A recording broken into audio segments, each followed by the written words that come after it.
Yn y babell garddwriaeth, mae'r fedal aur fawr wedi'i rhoi am arddangosfa y Gymdeithas Genedlaethol Pys Pêr.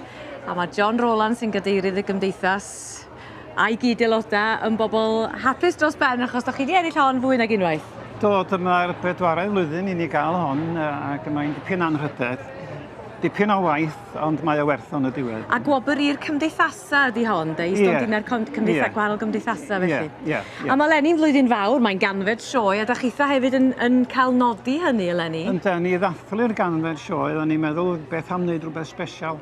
So, da ni wedi cael y cyfle o enwi Pys Pêr newydd sbon, a da ni wedi cael y cyfle enw Cymraeg yn ni. Y tro cyntaf mewn 3 mlynedd. Gwawr Cymru. A Gwawr Cymru, di e. A phwy ddewisiodd yr enw, mae'n enw da? Wel, rhyw bwyllgor bach ohono ni, achos welwch chi, mae yna wawr binc yn y blodyn. Ac hefyd, o'n i'n teimlo, mae'n wawr newydd ar y gymdeithas y sioe. Ie. So, oedden ni'n meddwl yn enw. A mae wedi bod dipyn o secret, mae wedi bod dipyn o her i bobl, dydy gwir, i ffindio allan be oedd yr enw. A felly, sut ydych chi'n datblygu blodyn a lliw newydd, felly? Beth sy'n digwydd? Wel, mae hon wedi cael ei magu yn Werddon. A dyn ni wedi cael y cyfle i roed enw yn hi. Mae'r cadeirydd y gymdeithas wedi cael y hawlfraint, ond mae wedi roed y cyfle i ni roed enw Cymraeg yn ni. Pan ydych chi'n gweld yr arddangosfa fawr yma, mae rhywun yn sylweddoli gymaint y wahanol fatha sydd yna. A mae rhai bloda'n fwy nag eraill. Be ydy'r gwahaniaethau sydd? Ond y rei mawr yma, fel welwch chi fan hyn, maen nhw'n Spencer, dyn ni'n galw nhw, ac mae gen nhw flodyn mwy ffrili na'r rhain er enghraifft.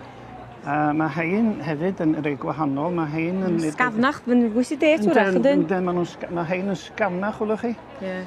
A mae hein yn rei hen ffasiwn eto, mae hein yn sgafnach byth.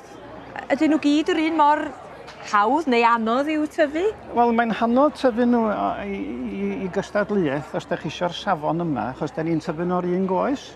Ond os di bobl eisiau tyfu nhw adre, jyst mwyn cael blodau i'r tŷ, mae rei sawl tyfu nhw efo chydig o cairns a cortyn i rownd. Pam da chi'n tyfu nhw ar un goes, ta? Wel, mwyn cael coes hir, blodau taclus ar y goes. A wedyn, da ni'n torri'r side shoots a'r tendrils i gyd i ffwrdd i gael y nerth i gyd i un goes. Ac eto adra, da ni'n fwy cyfarwydd falle a gweld lot fawr o blodau ar un goes. Ie, llawer o blodau. Ydyn nhw'n boblogaidd? Ydy, i mi, mae rhywbeth yn reit hen ffasiwn am yr hen sweet pea, fel sy'n ni'n dweud, ynddo? Oes. Be ydy'r ddelwedd erbyn hyn? Wel, yna lawer iawn o bobl yn dod ato ni dweud, dwi'n cofio'n haid neu'n had yn tyfu nhw. Ie. A maen nhw'n cofio'r arogl mwy na dim. Wel, ie. Ohonyn nhw, dyna dwi'n cofio'n had yn tyfu nhw estalwm. Ydyn nhw gyd yn aroglyn dda? Dyn nhw gyd ddim, ond mae'r rhan fwyaf yn. Ni'n gweld y fanna, mae yna enwa. Da ni'n sôn am Gwawr Cymru, ond mae Spencer Gwawr Cymru, dyna honno di fanna yn y canol, mae yna Spencer Gardeners Jubilee. Oes.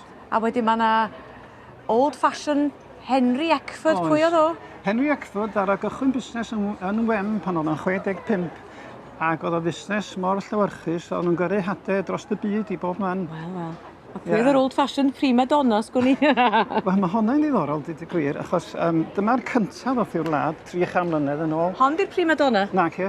Cwpani di'r cyntaf off i'r wlad. O, ie. A wedyn, prima donna, mae di miwtetio allan o hon, ynddi. Reit. Wel, dwi'n siŵr fel cymdeithas bod gosod a chadw'r blodau yma yn y cyflwr man. Mae hynny'n dipyn o her i chi'n dydi? Yndi, maen nhw'n drech dipyn bach yn blinedig heddiw. Maen nhw wedi torri ers nos Sadwrn, so maen nhw wedi dal o dda, dyd y gwir. Llygad di, mae'n edrych yn wych. A mae modd rwan i ni brynu hada ar gyfer tyfu'r y wawr Cymru yma? Oes tad, mae'r hadau i gael y fan hyn. A dyma nhw, dydwch chi thais y hoglen neis yn nhw? Oes, bendigedig. Oes, melys iawn. Felly, yr hada... Ia. Be di'r her rwan? Swn i'n prynu'r paced yma, be di'r cyfarwyddiadau dwi'n gael? Wel, mae gennym ni wybodaeth i gael ar leaflet bach y fannu, ond na i siarad efo chi wedyn, a deitha chi sy'n ma'n... O, diolch mor gymlaeth o hynny, John! O, diar. Ia, na fo, pobl y cymdeithasau, mae'n dweud, da chi wedi rannu'ch cyfrinachau efo fi. Ac fydd gen i gobeithio flwyddyn nesaf wawr Cymru yn yr ardd. Wel, gobeithio gewch chi drio nhw'n y penacw. Flaen cystadlu? Ie. Diolch am y sgwrs, ac unwaith eto, llongyfarchiadau mawr i chi fel cymdeithas. Croeso, diolch am ddod.